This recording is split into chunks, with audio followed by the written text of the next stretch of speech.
We will call the May 10th meeting of the Board of Commissioners meeting to order. Would all please rise for a moment of silence, followed by the invocation and the Pledge of Allegiance.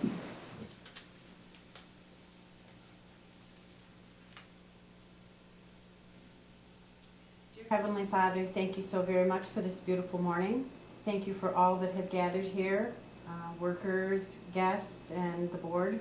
I ask that you please bless us this morning, give us wisdom to know your will and to make good decisions. Thank you for all of those out there who are defending our country at home and abroad. I ask this in Jesus' precious and holy name. Amen. I pledge allegiance to the flag of the United States of America and to the republic for which it stands, one nation, under God, indivisible, with liberty and justice for all. Thank you. You may be seated. Approval of the written agenda. I'm sorry. Thank you. Call roll. Campbell. Here.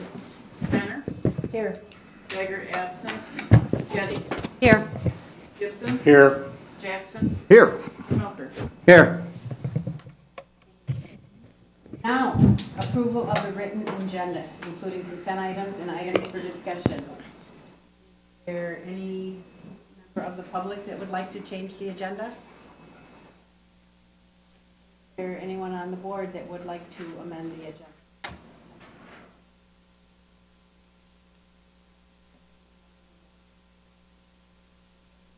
So moved. Thank you. Support.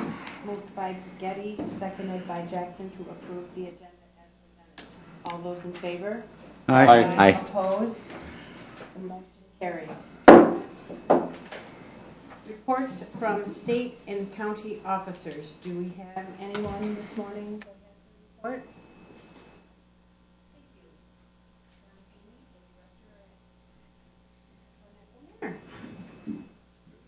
Good morning. Don Heaney from Apple Manor. Wanted to take the opportunity to come in this morning and introduce Rebecca DeHaan, Becky DeHaan. She's been selected by our board to replace me when I retire at the end of the summer. Very excited to have her fill in the shoes and fill the role. She's going to do a fantastic job for us. So I wanted to introduce her. I also wanted to share with you, if I haven't already, that we were ranked 8th in the state by Newsweek magazine for skilled nursing facilities in the state out of about 450. That's up from 17 last year. Two of the components were our response to COVID, and then industry insiders, so hospice, labs, x-rays that go into different buildings, rate the buildings and kind of give their perception of which buildings are the best. So those are the two components that I keyed on, as well as our quality measures and other things, but those were two that I thought were kind of critical of how we rank so well. And the last, last week was Nursing Week. You might have saw some great articles in the paper about nurses, and one in particular, was on the front page, but we celebrated nurses last week. This week is Nursing Home Week. So all week long we're doing special things. Today happens to be Tigers Day, so I'm not dressed casually because I'm retiring, but I am. It's Nursing Home Week, so. Thank you very much. We appreciate all that you've done at the Manor, and done a great job, and we look forward to you stepping up and taking charge. Thank you very much for all that you do for our seniors. Thank you.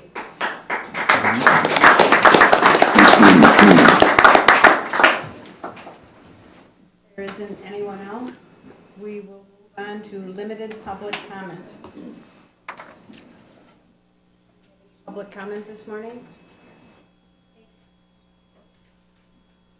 Hi, Bethany Matthews from Carlton Township. Over the weekend, I was able to watch the documentary 2000 Jewels. I don't know if anyone has heard of it, from Dinesh D'Souza. It's about the geo-tracking of individuals who were hired by high levels to stuff the ballot boxes with fraudulent votes. So it's regarding voter fraud. As we know, in Irving Township, there is a confiscation of one of the tabulators, and my concern is that Jocelyn Benson is calling for an investigation of the different tabulators and things like that. What I have found out through this is that we don't even own our own tabulators or our machines, and that the state does. So I have some concerns about that. And then the True to Vote were two individuals from True to Vote were the investigators that did the trafficking of the voter ballots. And there were 501c3 corporations involved, the post office, officials at the highest level. My concern is that based on the history and the character and the pattern that we've seen through Jocelyn Benson, is that she is coming at the local level, whether it be township or county, and that our clerks may be at risk of her authoritarianism. And so I think that I just want to make you aware of that. I would really encourage you to watch that documentary. It is factual, it's bipartisan, and I think you're going to see where it happened nationwide, and it is possibly a national security issue. Thank you.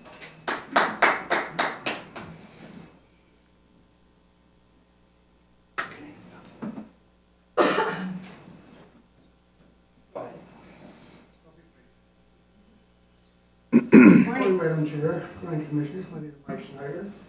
I live in the city of Hastings. I'm up here for the reason of this of the COA Commission on Aging facility. You all know the conditions out there, and also we do have a roof that is leaking, and we just don't know what should be done. I think it's up to you, Commissioner, to know whether it should be repaired temporarily or whether to make a fix on it to last for a number of years. Over here, what we need is, we all know it is a new facility or a facility. And I guess we're looking for direction from the commissioners on which way to go. We'd like to see this subject put on your agenda and have a discussion on it. It's going to be a lot of hard work if you decide to go. It's going to be a lot of hard work. It's going to take time and to sell it to the public. And this time we've got to really show the public what we're getting, for the money. And we need a floor plan, stuff like that. Plus a campaign committee, which is very important to go out and promote this facility if we go that route.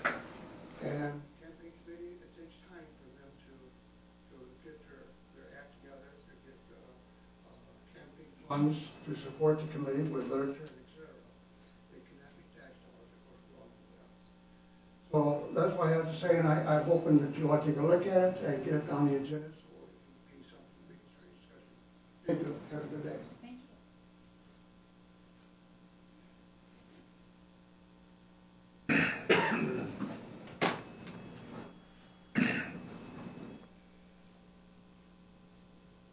I think it's on.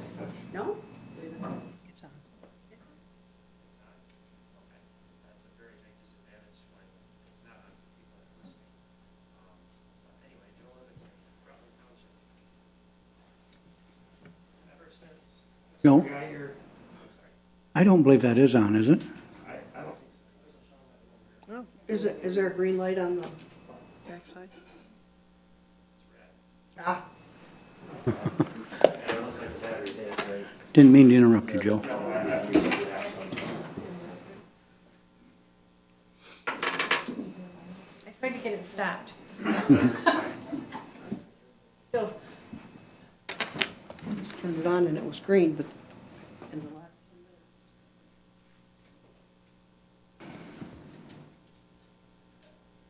Same thing happens when I go to Walmart at the registers. Yeah.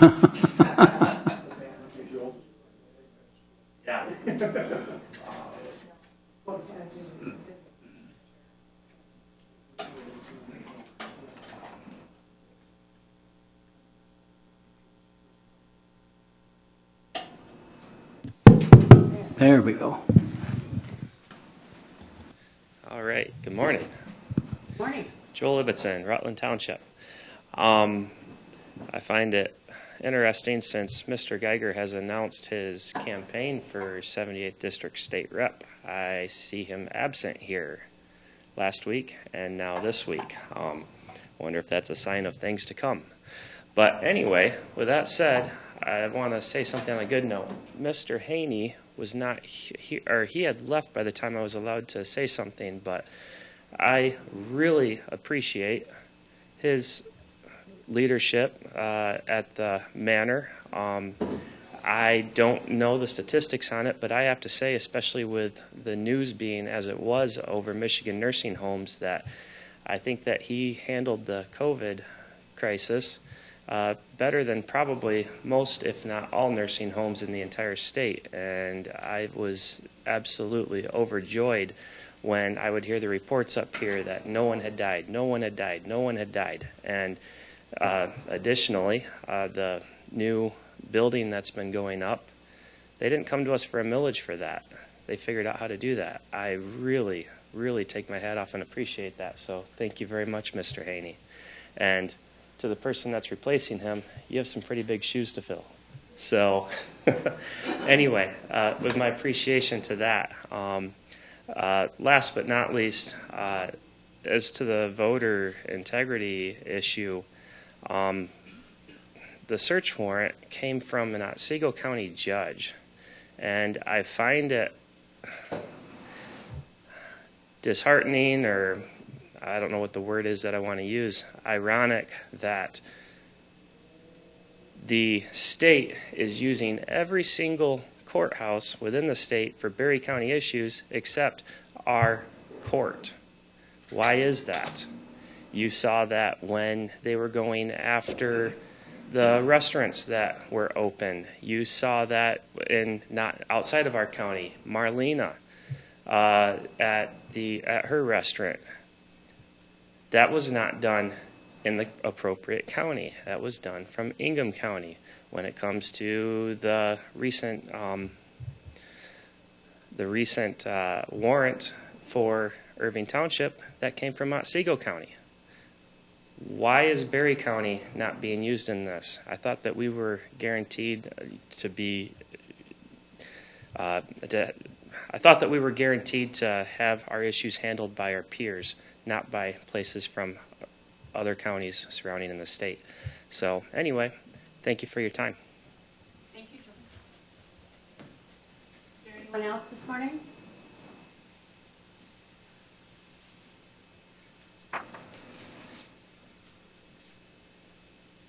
Moving along. Various correspondence. I don't have any correspondence this morning. Does any of the other commissioners have any correspondence? Consent items. Madam Chair, I move for the following consent items. Approval of April 26, 2022 Board of Commissioners meeting minutes. Approval of May 3rd, 2022 Committee of the Whole meeting minutes. Approval to contract with Graphic Sciences to digitally image court files in Circuit District and Friend of the Court and up to $60,589 for the project, with funds to be paid from supplemental CESF grant and data processing. Approval of fiscal year 2023 Office of Community Corrections grant application for submission. Approval of the 2023 budget calendar. Approval to classify the animal shelter kennel workers position as BCCEA salary schedule classification grade 1. Approval to increase the hours for one animal shelter kennel worker from part-time, 19 hours per week, to full-time. Second. Thank you. So we have a motion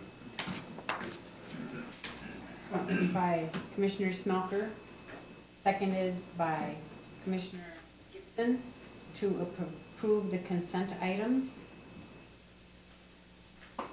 Is there any, there can be no discussion, and there is a roll call vote. Clerk Palmer, will you Aye. Tanner? Aye. I'm sorry. Geiger, absent. Getty? Aye. Gibson? Aye. Jackson? Aye. Smoker? Aye. Connor? Aye. Motion is approved. Presentations. Erin Moore, Director from MSU Extension. Good morning, Erin. I saw you here. There you are.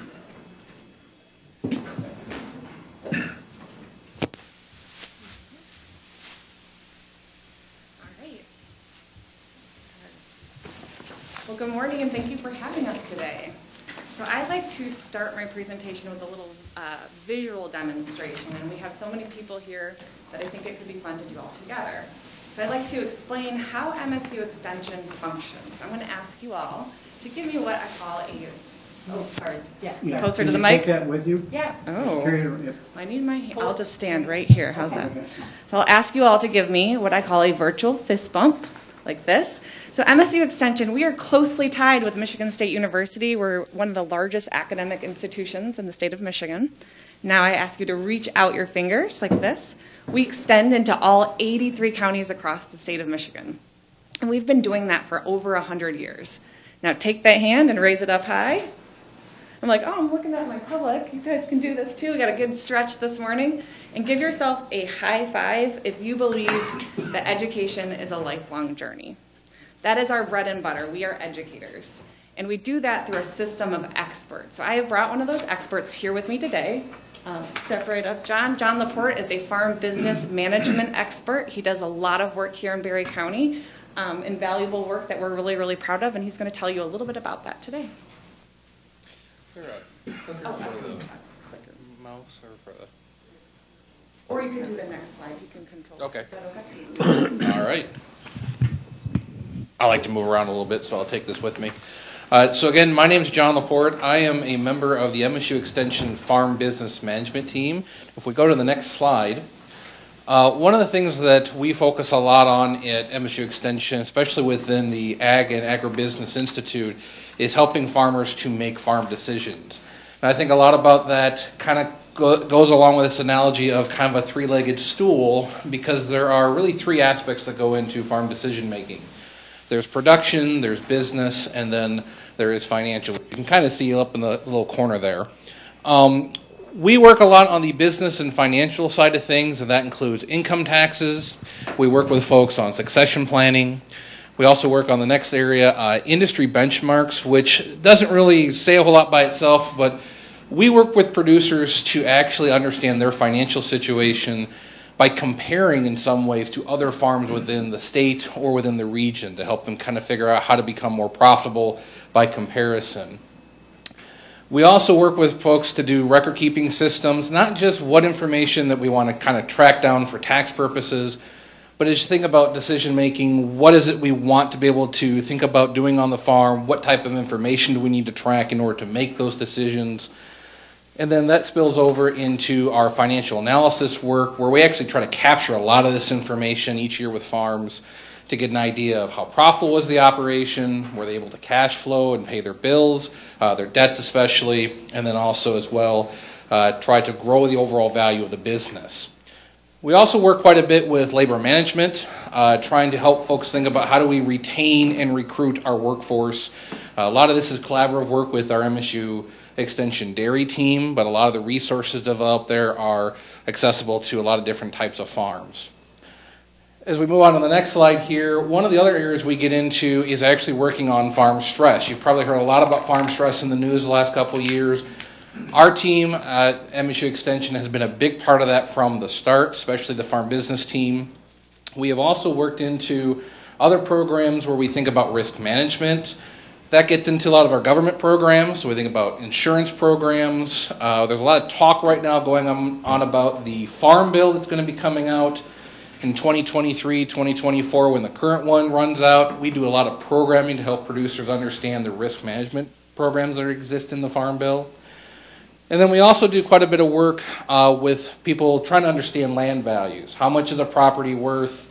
And we don't just work with producers on this, we work with the landowners to understand what do we have for property, what's reasonable to expect for a value, both if we're buying or selling, or trying to rent? What are the factors that go into productivity, and how do we kind of say, what's our property worth? Use a lot of USDA resources in collaboration with that. We also work quite a bit in what we call production economics, where we take the financial and business aspects and combine them with a lot of our production practices and decision to kind of get that overall farm decision picture put together. The other main area that we work in quite a bit is helping beginning farmers. We have a lot of folks, the next generation coming up, through some of that succession planning, how we get them to transition into being managers, but also folks that are really starting out from a true new operation. How do they make sure they've got that first step forward to be successful in their operation? For the overall state, what we looked at in 2021, our total team reach. In our public programming, we had 7,300 folks that participated. We worked directly interacting with about 2,300 different interactions, so different specific questions that we got from folks. And then some of our indirect activities, articles, newsletters, and podcasts that are out there, we've had interactions with those of over 204,000. And that's from a total team statewide effort. A couple areas that I want to highlight that I'm focusing on in my work is production economics and beginning farmers. For production economics, there's a number of tools that we've developed. You've probably heard in the news lately that fertilizer prices are a little bit higher this year. We worked, especially myself and members of our field crops extension team, developed a decision tool that producers can use to think about how do we meet our nutrient needs on the farm at the lowest possible cost, knowing we've got a lot of high expensive fertilizer products to buy this year. Our Nutrient Smart program is actually an educational online program that helps people better understand nutrient management as a whole. And there's a little bit of a cost component that goes into that of how do we actually do a better job of being good stewards of the land while meeting our nutrient needs, and then understanding what our total costs are involved with that as well. I also do quite a bit of work with the what we call budget estimator tools, where we help people think about using some of those industry benchmarks and some of our nutrient management to do some budgeting for how do we plan for the next year's crop production on each enterprise, so it's corn, soybeans, and wheat, dairy, or beef. Probably the one thing up there right now that's probably the most that I'm most proud of is our beginning farmer work. We have a program called the Demand Series, or Developing and Educating Managers and New Decision Makers. This is a program that I created and lead with a group of MSU Extension educators from across our institute and also other institutes within Extension. We also have industry organizations that are part of this group that we put together publications. We just had a workshop here earlier in this year with over 200 registrants. And so we have a lot of good resources on business and financial information for these new managers starting out. As we look to the next slide here, I wanted to highlight just a couple things, a couple programs here that we're kind of highlighting that we've had available to folks here in the county that were offered. A lot of these were virtual. There's go ahead and click through a couple more here. A lot of these were offered virtual. We did have one program that was offered in person in an adjoining county that I know some folks from Barry County took part in. But I wanted to highlight here, and we click one more time, one more. For the county itself, we had 21 individuals that participated in the farm financial analysis, where we looked at whole farm economics and then got down to a cost of production on each enterprise area, so which aspect of the farm was more profitable that maybe we want to continue maybe emphasizing a little more in future. We did some cash flow projecting with folks to think about this year's budget. We had about 8 individuals that worked with us in terms of tax management. So thinking about how do we get as much money through the tax system as cheaply as possible over time. And the over time part's usually the more challenging with tax liability. And then I had 13 individuals with very numerous interactions that we answered a number of questions on related to land rent, succession planning, and then several beginning farmers that I've worked with throughout the year. And so that's just a very quick overview of some of the work being done by the farm business team, specifically here on some work that I've done within the county. A lot more programming we're looking to do here in 2022. And with that, I will turn it back over to Erin. All right. And we do have time for questions at the end for John. What his presentation, what we really want to get across is farming is a really difficult industry to work in, and we are side by side with those farmers to make sure step by step that they have the best, most accurate, up-to-date, evidence-based information to help their farm be profitable. I want to shift gears to some of our other programs. One is 4-H. We had over 700 youth enrolled in 4-H last year, and we had one of the most successful county fairs in 2021. That was after a one-year break.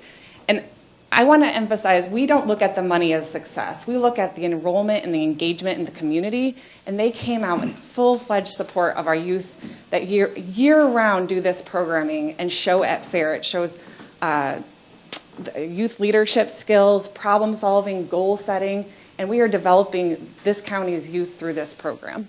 Next slide. Actually, Commissioner Geiger called me last year and said, Erin, we have a lot of water in Berry County. What are you all doing with water? And I said, that's funny you should ask, Commissioner Geiger. We have quite a few water programs. And we hosted with Pure Cedar Creek a meeting with our county lake associations and said, hey, come to this meeting, learn about all the different water programs. We did a tour of aquatic plants. We also have a slew of other water programs that this county takes advantage of. And lastly, MSU Extension is strong because we work through our partnerships. And so for all of those who are here today, I encourage you to reach out to us. We want to come beside you. We want to augment what our partners are doing. We don't do this work alone, and we don't want to step on toes. We want to learn what each person, each organization is doing in this county and help grow what you are doing. A couple examples of that, we work with the Berry County Blue Zones. We are on both the steering committee and our Community Food Systems Committee. We did strategic planning with the Berry County's Economic Chamber, and I know the name is quite much longer than that, and the Berry County Trauma Informed Task Force. We did strategic planning, visioning, helping them plan for their next years and how to get that vision into action. We work with Spectrum Health Pennock on multiple initiatives. One is they're trying to take some green space behind one of their buildings, and we're working with our consumer horticulture educator to help them plan out that space. We are also working with their physicians and community educators to create a referral program for our diabetes prevention program.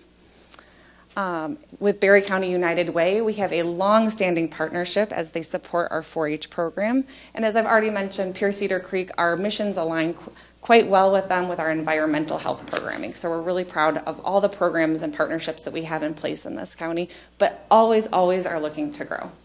So next slide. So with that, I'll just say thank you to the commissioners and to the members of the public that are here today. We are very, very grateful for all your support and would love to answer questions. Commissioners, does anyone have any questions or comments for Erin? John. I know that farming can be one of the most dangerous jobs around. Does MSU put on any farm safety classes with all this machinery that's on the road? And I see you have stress. Farmers stress, they may get hurt in the field. We actually do a number of programs that we actually work in a lot of cases in collaboration with not only from an educator standpoint but with our 4-H coordinators. For example, in one county, I know that we worked on putting together a farm safety program specifically for the youth to educate them on actually how to safely operate a tractor without kind of going through a tractor actual walkthrough without actually kind of walking through the actual driving at point. What we were actually organizing until pandemic actually started, we're looking to do this again in the future, is actually putting together a farm safety program where they actually get some drive time using equipment.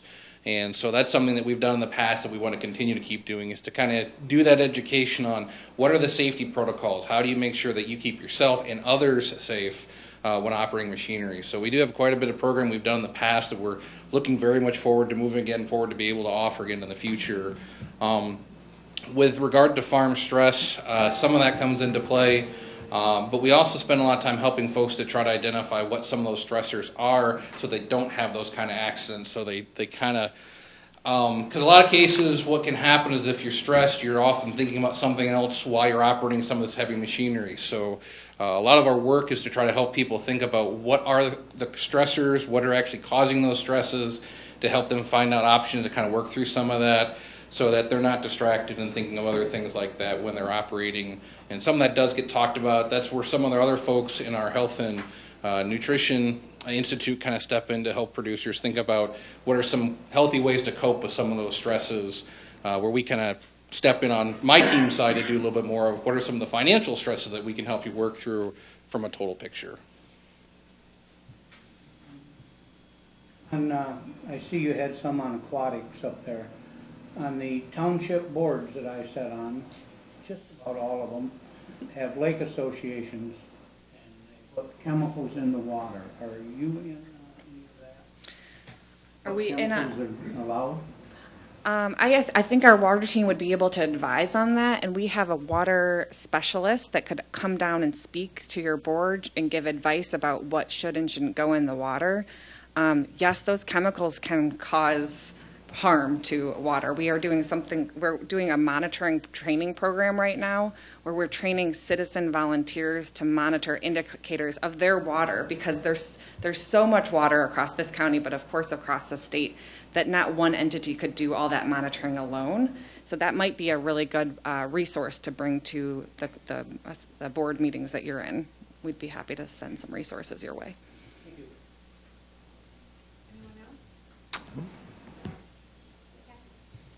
You and Catherine's fine.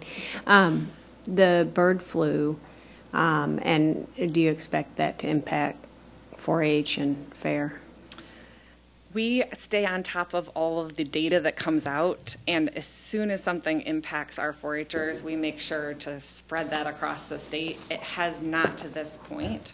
That doesn't mean that it can't. We have to monitor rates of infection, and one of the pieces of advice right now that's going on is to not have bird feeders close to farms, because it can increase the rate of infection. Did you have any additional avian flu? No. I think that's it. We hope not. Mm-hmm. Thanks. The first year I was a commissioner, someone reached out to me and set up an appointment for me to walk with a 4-H student at the fair, and she gave me a tour of the fair, and it was literally an eye-opener of all the years I'd gone to 4-H fairs, but just all the stuff that goes on behind the scenes, and it was great. And I really appreciate all the work you do for the young people that participate in showing at the fair, all of their hard work, and I really want to say thank you so very much for everything that you do. Yes, you're very welcome. Thank you. You're very welcome. Thank you for coming and presenting to us. Yes. Moving on.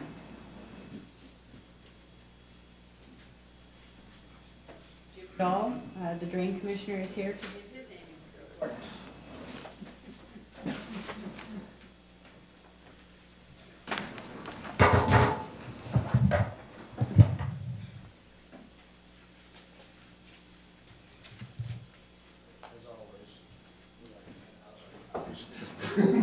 Not a computer pen person.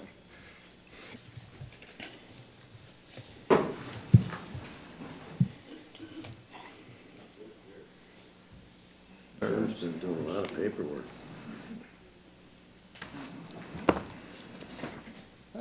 Got to figure it out.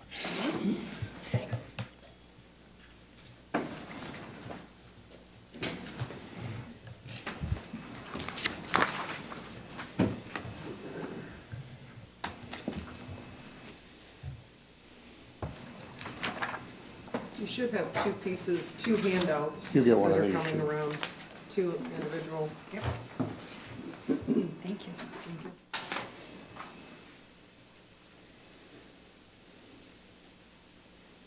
Set. Morning, Commissioners. Appreciate the chance to give you guys an update. It is required by drain code, so we thought we'd do it.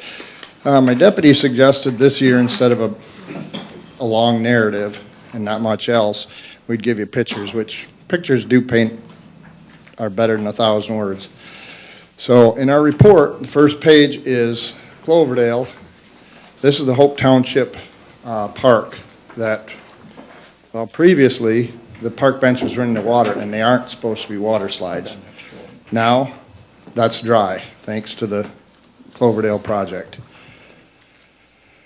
Page 2 and 3, I'll read to you. to file it. Please find the Drain Commission annual report, which I respectfully submit in accordance with Chapter 31, or Section 31, Chapter 2 of Public Act 40 of 1956 as amended. The report is for calendar year 2021, January 1st through December 31st. The financial reporting of each drain account is available on request if anybody wants to see them. I here certify that the financial statement of all drains constructed during the calendar year is true and correct. This includes the assessments levied and collections received and ending balance. During the past year, we've been busy with new petitions and repairs ongoing. Nuisance control, our trappers taken a total of 18 beavers from the drains, which is down from the year before, which was 50 plus. We're doing tile repairs still, $250 a day for the mini that you guys helped us get. Drain dipping, quite often we can do that for about 82 cents a foot. I think it's a little bit higher now, even with swamp mats. The drain office continues to review and revise drain district boundaries. We will be having a big day of review coming up June 16th. I think we've got 11 districts to review. This process ensures landowners that are in the drainage district are in, and those that shouldn't be in are out. In the past, the same acreage might be in up to five different districts because they didn't keep things. I mean, the old way of doing things was different than before. Last year, we returned about 15.3% of our operating budget, not the salaries, but the parts that we actually can do something about. Public Works, we had a bond for Middleville sanitary sewer, and of course there's a few members here that are on that board, and we're working through that. We are still working with the inter-county boards on Barry Eaton, still working, finishing up the Little Thornapple, and different ones with Allegan, Ionia, and Eaton County primarily. So the pictures, pretty pictures. Tammy went through and got these, rounded them all up so people can actually see what we're doing instead of just talking. Page 1, 2, and pictures 1, 2, and 3 are for the early Curtis, which was upgraded from a 18-inch to a 30-inch tile for a half a mile of it. That's up in Woodland Township. The township was good enough. We got 5 signatures, which is the same as we'd need for a petition, and we went to the township and asked them to give us a resolution to exceed so we could do the work without and save a lot of the soft costs. The one picture you'll see is early Curtis. Oops. Go ahead. Oh, shit. Okay. Go. Where'd the early Curtis I go? don't see those maps in here. Okay. Really? Yeah. Oh, in this. Right. Okay. Anyway, if you're looking on your map, well, I can't point on it.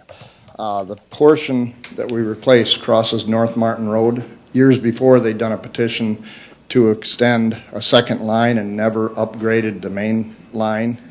So now that that is corrected to the right size, if you look at 3A, that's Barnum and, let me look at my notes,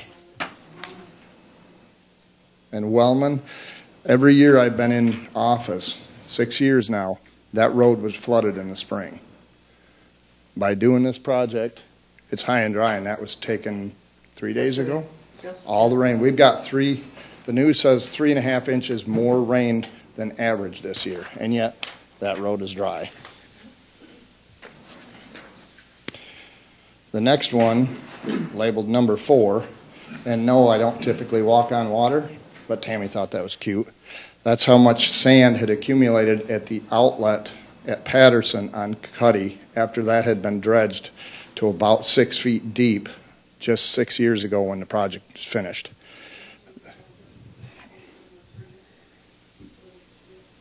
Dry. Oh. Right here? Yeah, right there. Can't see it. Right there. I mean, literally, it was filled in enough that the water didn't cover the bottom of my boots. So we had Jesse, who came all the way up from Kansas and worked with us to dredge that. And now, and it's a really blurry picture, but we got it about 4 feet deep all the way through that channel. We took out a 40-foot section about 4 feet deep. Now you can navigate a boat all the way up to Patterson Road, which was one of the big complaints, is that's technically supposed to be a navigable channel.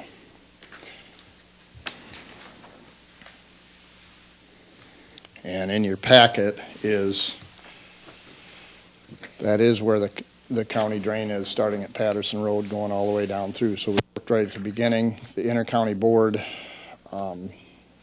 allowed us to spend the money to get that cleaned back out again. So it makes it a little better for the residents when they can actually use the waterway. 6, 7, and 8 are Stan Aronce's property. He's downstream of Clear Lake. The drain always went into Clear Lake, and that creek came out the bottom side of it. And every year he was flooded out. It actually came up, if you look at 8, or it says Clear Lake after. Oh, the after? Yeah. No, go ahead, back up and let me show them. Okay, if you look on the right side, right there, that's where the water would come in underneath Banfield Road. If you look real close past that LP tank, that whole area back there is flooded. It would come into the first area, flood all the way through his backyard, all the way into that next section, and then into the pond on the back side of his house. If you look at, and he took it out now, picture 8A, we don't have the pictures that really show it. Used to be the water would fill up. You see the grade of his house. The water would come up to there, which was actually about 4 feet higher than the bottom of his basement. It never soaked in, and he was able, year after year after year, to put 3 trash pumps in that ran 250 gallons a minute to pump it out his backyard into the natural waterway. This is one of them where they probably should never have built that house there, but when he bought it, nobody bothered to tell him that it could flood. We did get that done this year. That's dry behind his house. This was actually, Tammy thought this was cute too. This is where the fish from Clear Lake would flush into his yard and go through here, and the kids would pick up to 100 perch at a time after the rains. I was standing there actually, and when I took this picture in this right here, I don't know if you can see the mouse, in between is the driveway and between the 2 front yards, and a fish swam across right there as I was standing there. So anyway, so used to be Clear Lake, was just this little drain here. Now we've got the rights to go all the way down through here. The beavers do dam it up, which floods out Clear Lake, so we have to, Earl's taken 10 beavers in 1 year out of that, trying to keep Clear Lake from flooding out. So, what's that? That is Baltimore and Johnstown. That lake crosses the property line. Okay. Or the township line. Picture 9. This is construction portions that were finished on the Cloverdale project this last year. That was petitioned 3 years ago. Because we had one house that was flooded out on Cloverdale Lake, many others that had water threatening them. We had complaints from Long Lake, that especially people on Ackers Point and South Shore Drive, that would get flooded out in the spring. So what we have in this project is this is a control structure that allows the water from Cloverdale into the control structure, down all the way down on the side of Guernsey Lake Road, under Guernsey Lake Road, and then dumps out. If I can figure out how to make this thing point. Right. This is the new outlet that we put in on on the downstream side that dissipates the water before it goes into the wetlands. This is the new box culvert that we put in to make Long Lake less flashy. Used to be they had two 18-inch culverts, and the lake would fluctuate significantly up. This year, that culvert has worked phenomenally well. They've stayed between 907.5 and 908 for grade.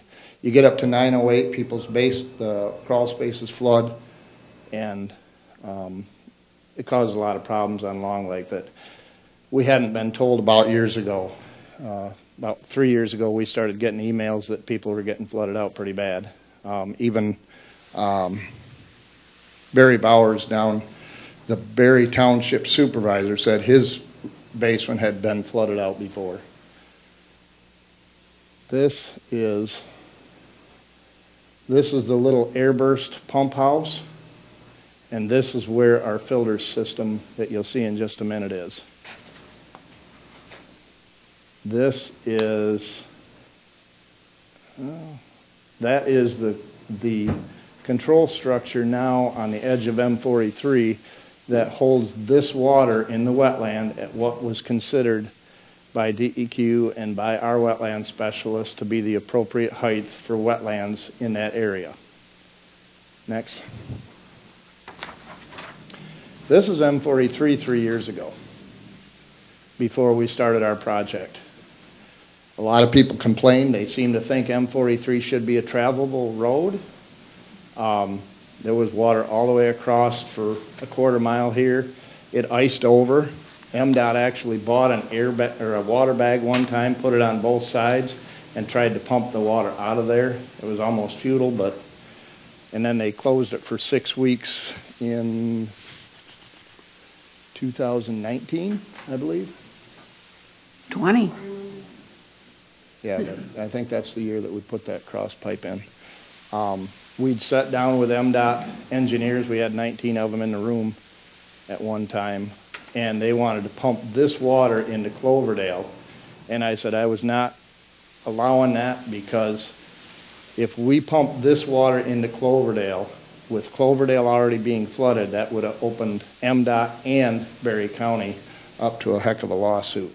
So they didn't like that very well. So we moved forward, put a structure over here that brought the water over, set temporary pumps up to pump into Cloverdale, and then we put a new pump at the Guernsey Lake Road to actually pump the water into Long Lake.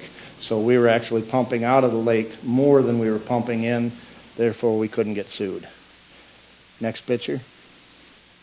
This is M43 a week ago. After all our spring rains, the system works. So that we felt was a win-win-win for everybody. MDOT said if they raised that road, it would take them 3 to 5 years to get that road up where it wouldn't flood anymore. We already got it done.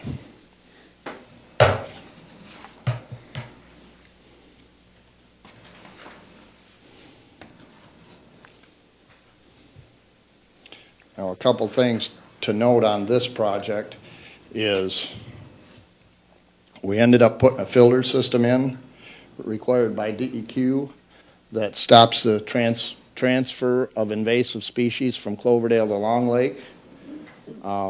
Those filters, actually the base of that, the pipe that's underneath them filters is 9.5 feet below water level there. Therefore, we got gravity that will push through the filters and then out into Long Lake and stop the Kabamba, theoretically. That's a 1 millimeter slits in that stainless steel filter system. Next one. This is what you see when the airburst system goes off. It goes off every day and blows all the crap off them filters, because we don't want them ever to plug up and back up into Cloverdale Lake. So just, if you're ever down there and watching that, you're like, oh, okay. It is a real surprise when that thing goes off. So it is cool, though. Next. You guys, let's see, this is Kelly Drain. Everybody knows if you go down 43 towards Delton, you get out by Yackley Road, and a couple of years ago the water was literally on the pavement on M43. We worked with Jim Davis. This is what the north side looked like before we got started. There was a collapsed crossing down in the trees there that we had to replace. Go ahead. This is what it looks like. We replaced the crossing on Larry Hayes' property, dipped downstream down to Purdy Lake, and then dipped all the way up to the road and laid the spoils there. Pretty, eh? Next one. This was the other side of M43, same area. A little bit of flooding. Hayward's was losing a few acres of farm ground that they couldn't do anything with. It had been flooded out for many, many years. They had actually, in the past, offered, they didn't go to the drain commissioner, but they did offer to dip that out on their own dime if somebody would do it, and nobody stepped forward to do it. So, working with Jim Davis, this is what it looks like when you get it done dipped. We did that with the mini that you guys were willing to help us get, and we have swamp mats. We took all the dippings out and took them up, pitched them up to the road and graded it, and then somebody ran a bus through it. And Larry Spicer said, "Don't put it that deep again." He couldn't pull the bus out hardly. I said, "Well, then don't drive the bus off the road." Pretty simple.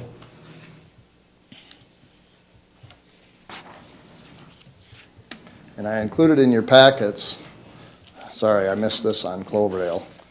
The original drain on Cloverdale went just under Guernsey Lake Road. Now we've got it taking water off M43, and we're servicing the area all the way down to Pine Lake Road, which even Delton Pole, which is, David, how far is Delton Pole from the Cloverdale, Guernsey Lake Road?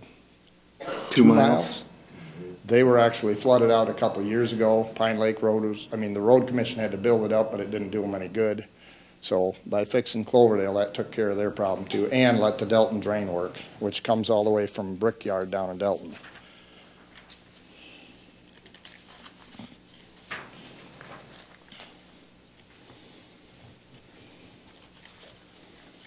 Sorry, I'm not real good at this kind of stuff.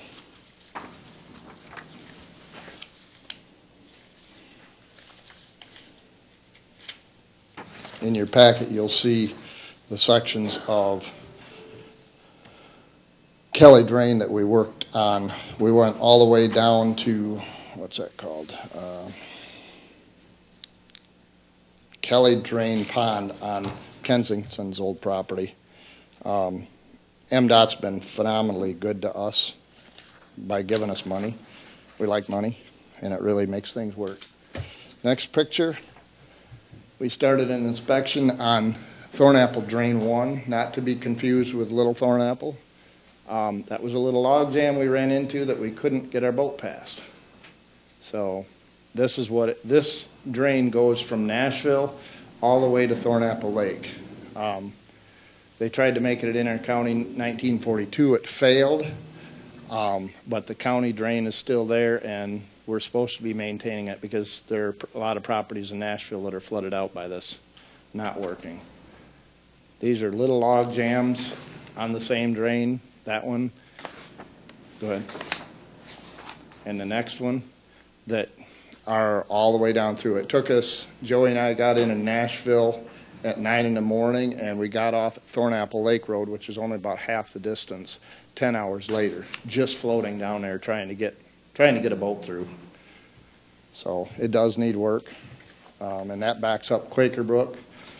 We talked about making it an inter-county with Eaton County because it is the Thornapple River that goes all the way through Eaton County. They've got 9 major projects going, and we didn't want to take any of that cost, so we said, no, we'll keep it as a county drain.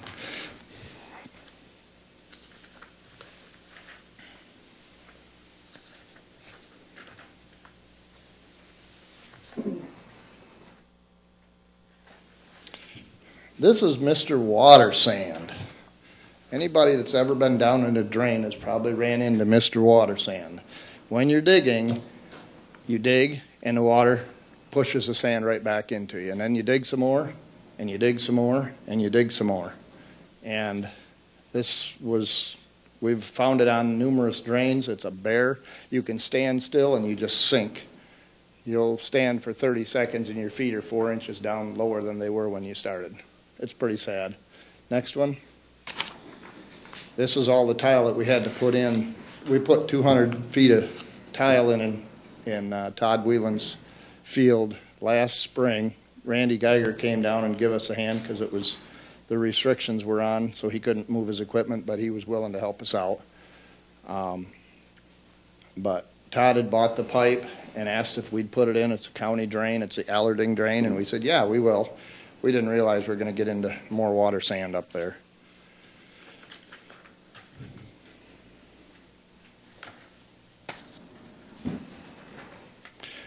This one is, I don't know how to phrase it.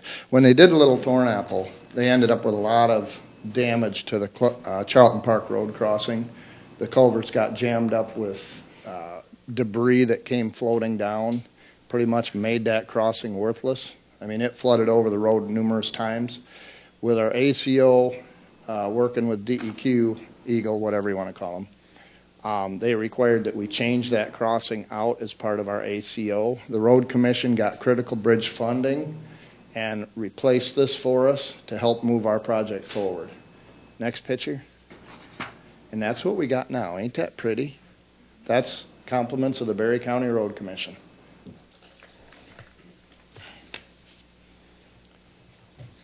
This is what we find on inspections. This is MacArthur Drain up in Woodland.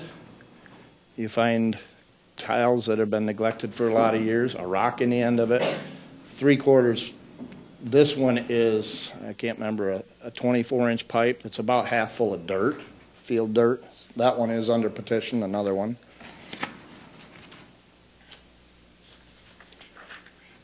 These are just, this is the intake pipe for that.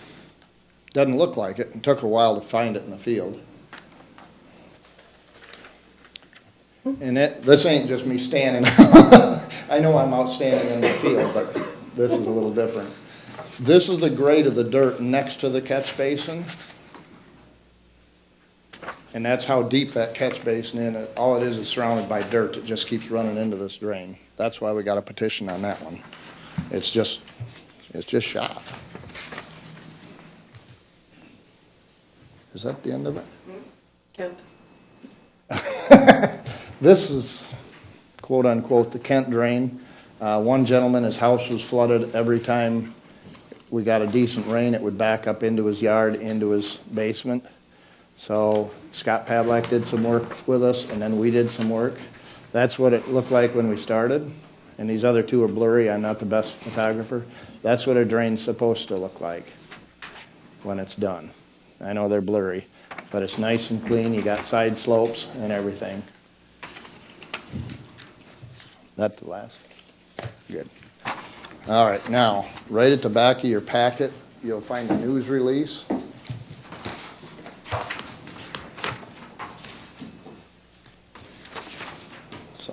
move that. That goes with the award that we won for Cloverdale this year. MACDC reviews all the drains that are submitted, hundreds and hundreds of projects in the state, and we won first place. The things they look at is innovation, what made it work, the cost per parcel, and the overall cost of the project, and collaboration with different entities. Cloverdale, we borrowed $1.14 million. MDOT actually paid somewhere in the neighborhood of $850,000 towards that project to get a lot of it done for us. And MACDC was tickled to death to give us a first place. I don't think Berry County's ever had a first place. They've had some honorable mentions, but we've had phenomenal luck with Jim Davis at MDOT and with DEQ permitting, eventually, our projects, and with the Road Commission. So it's nice to have all the different entities working together. I believe that's the end of the report. Any questions? you want to go out and help us with Mr. Water Sand. No, I'm afraid I wouldn't come back. It's been close. You and I have had this talk. You explained it to me and I didn't 100% understand it. It's when developments are made Yes, and the person that does the development does the grading. yep. Then when it's all done, it gets turned over to the county somehow. The county can accept them. It's a 433. There's language in there that we accept them and we agree that the way that the project is built is correct. And then they give us a little bit of money and say, here, now it's the county's problem. Is this a good way of doing things or should we change things? Well, it's a really good way for the developer and for the county. One, if it's built right, because you've got to have that. You guys paid to have all our stormwater's documents updated last spring. That was $5,000 or $6,000. That's been the missing piece on these drainage districts. You know, you can build them, but if they don't take care of the problem, then you're going to have problems. Now, you can still have a lot of issues.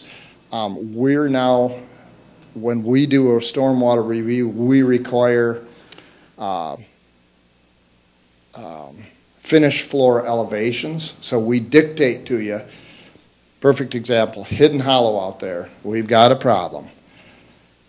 I blame it 100%, not on the developer. Now, granted, they assumed that the ground would infiltrate, which Middleville does beautifully, as long as it's not frozen. But ground does freeze in Michigan. I know that's a surprise. And that was the big flaw there. That one, in hindsight, they built a detention pond in the old waterway, and that's not a good idea. It shouldn't have been accepted that way. But the most important part is the contractors, if they would have had a finished floor elevation that they could not build below, we wouldn't have a problem. And so now we, out there across from the fairgrounds, are doing, what's the name of that? Journey's Way. And we're requiring them to have their finished floor X number of feet above the detention pond. So when that detention pond is full, it doesn't flow into the houses. Because the two on Hidden Hollow, one of them, they literally dug below grade to make a walkout, which, of course, when the water overflows from the detention pond, it goes in there. The other one is, I think, 7 inches above the detention pond, so you don't have to have a whole lot of flooding.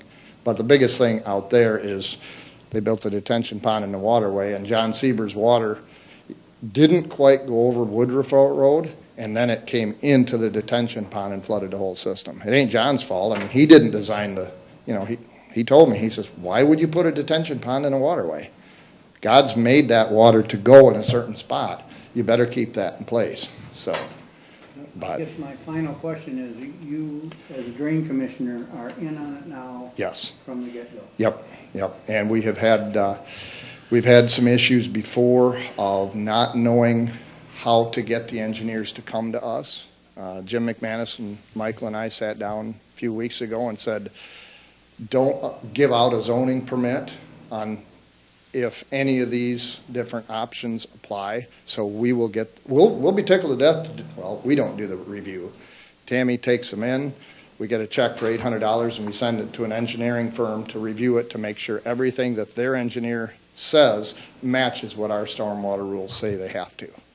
And that way, we're hoping 30, 40, 50 years from now, no drain commission comes back and says I'm an idiot because I didn't catch that. So. Happened a couple of times. Yeah, well, and there's still the catch in it that you can't, from what I understand, you cannot regulate single-family homes. Developments, yes.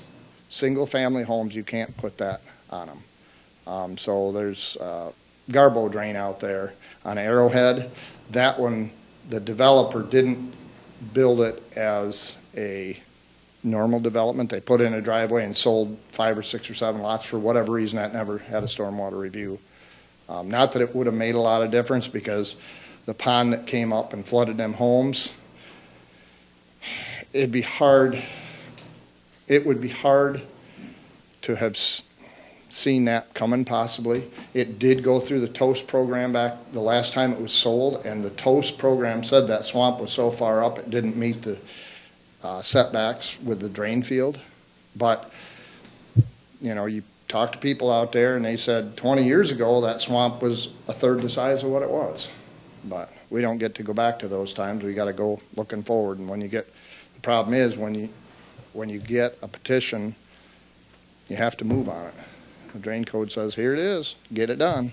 And it makes it, you know, some of these things, you can see a lot of different things that have led up to it. It's like Brian Sensi tells me about things. He said, it's death by a million cuts.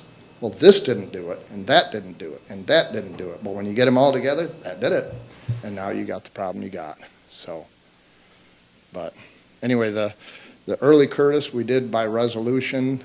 The township granted us, that's one of the ways that we can exceed our maintenance limit. Another way, like I say, MDOT, Jim Davis has been phenomenal with giving us money to get projects done.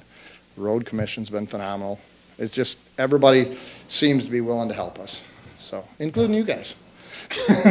We appreciate it. Thank you. Thank you, Jim. Any questions? Other questions? Yep. Catherine? I had a couple. To follow up with the drain review, zoning permits. Yep. Is that something that's going to be incorporated in the county master plan that's I underway now? I believe Jim's going to put it in there. We gave him the packet of all the updated stuff, and he said he will implement it and make sure anytime there's a permit, if it matches any of them criteria, he will send it up to us before he issues a permit. So also then to reach out to the townships that do their own zoning, Yeah, somebody was Arrowhead in their I've been district. negligent. I've reached out to Eric that does Yankee Springs, and he does one other township. I've talked to Les Raymond. I haven't went to their boards yet. I should have done it by now, but I've just been lazy. Well, let's talk about Thornapple when the time comes, because we'll be going undergoing a zoning amendment soon. So okay, maybe it's a good timing. Yeah, that would be perfect. So there's 5 townships. So yeah. Another question on the Cuddy drain. Yep. All the sediment there. Where did that come from? Allegan County side. of the Cuddy drain. Yeah. Yeah, it came, what I'm told is, well, it's easy to be the quarterback on the day after the game. I've asked the engineers how we could have avoided this. One of the thoughts would have been, they did build a sediment catch upstream, and they expected to clean that out every 2 to 3 years. They've done it twice a year ever since it was done, because they had to. Probably should have been built bigger. They probably should have had one on the other side of Patterson. Like I say, this project was pretty much done when I came into office. That would have been helpful. Probably the biggest thing they should have done was a 2-stage project, bid it all out, had all the work in Allegan done and stabilized, and then dipped our side. But of course, everybody wants it done yesterday, and this is sometimes what you get. And Allegan was bucking me on cleaning that out, and I said, fine, I'll put a board right there at the Patterson thing, and you'll be flooded out, and you can keep your own damn sand. And they didn't. But Denise and I usually get along pretty good. But honestly, take your sand back. Yeah. Pretty simple. So, but they do have some drains over there. A lot of the time when we're looking at drain projects, we will look at whatever's coming in and say, okay, we can dip this out, but if we dip out ours and there's sediment coming in from there, how can we take care of that? Quite often we get extensions or whatever. Chase Drain is a perfect one. They did that back when Russ was in, and it would have been nice to have had another branch, but we now are petitioned across Randy Durkee, which sold to Tony Makeley, and Ernie Olson's, and all the way from the Spindler, and that's carrying sediment down into the drain. Now we got to go dip out the Chase again and add that branch. So, if you can look further up the thing, it helps a lot. Yeah, well, in this case, it's right on the county line. I mean, you can Yeah. touch. Yeah. Oh, yeah. We're suffering the consequences of something Yep. that's right on the other side of the road. And, the Drain Commission should be a little more hands-on and maybe dig into it a little bit and say, hey, wait a minute. I mean, we've found that with the engineers. We got phenomenal engineers. Brian Sensi, Chad Mancarelli, Dan Fredericks, Paul Fortin. They're phenomenal engineers, but they sometimes don't catch the simple stuff. And if you get in there and look it all over and say, hey, wait a minute, what about this? Oh, yeah. I mean, like I say, they're phenomenally smart. But we all know people that are educated, but, there is ways to avoid other complications. Perfect example, Watson project. We're building 4-way roofs down there on them buildings. And I said, I want block, and I want a 4-way roof with steel that we ain't ever got to work on for 50 years. They drew the plans, and they put 612s on part of it and 312s on part of it, which doesn't work on a 4-way roof. They had exposed fasteners. And I said, wait a minute. Exposed fasteners, you're going to change your neoprene gaskets in about 20 years? We're not going to do that. I said, I don't care if you do a 4, 5, or 612 pitch, but it has to be the uniform all the way around the building. We got rid of the split face stone because we're not going to pay 100% more to have pretty blocks on a building that nobody's going to care about. So, it's just little simple stuff that can be went over. So, but. Just one other quick question from Nashville to Thornapple Lake. Is that, can people get through now? Can a kayak get through? You can get to Thornapple Lake Road so far.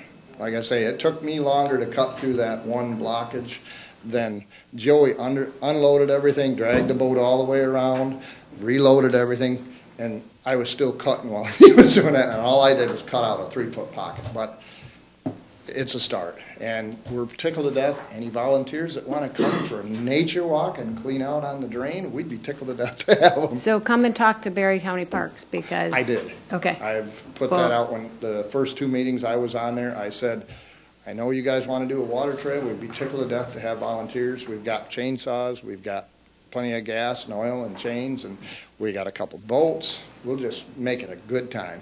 Let's schedule something. So, any other questions? Any other questions from anyone? Thank you, Jim. You kids have fun. Thank you. One other quick question, or one other quick thing that I do want to mention.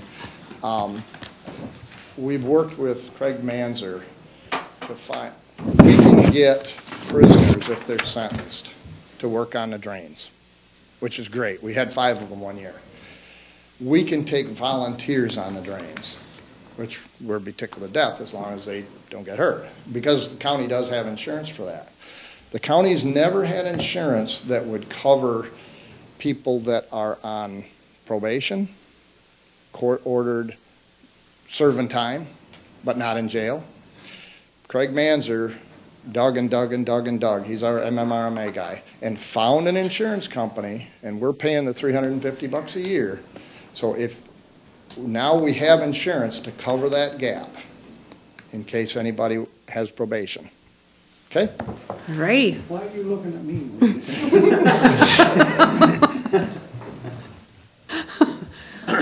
Okay, thank you so very much.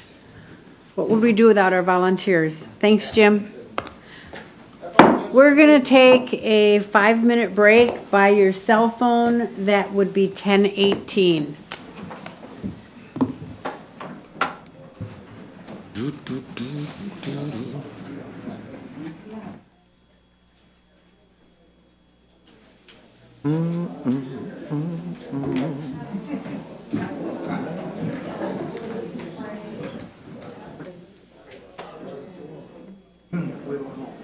It looked like it had such good potential for a short meeting, too.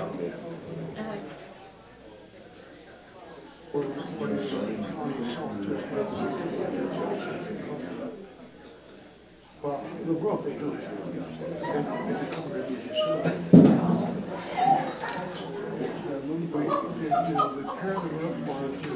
Oh, yeah. I didn't say anything because I don't have anything good to say about Jim Mulder. like listening to nails on chalkboards. Yeah, when a guy tells me a Cloverdale drain's going to be $500,000 totally paid for by MDOT, and it comes in at $2.2 million, and then the Watson drain should have been about 2.5, and it comes in at 6.5.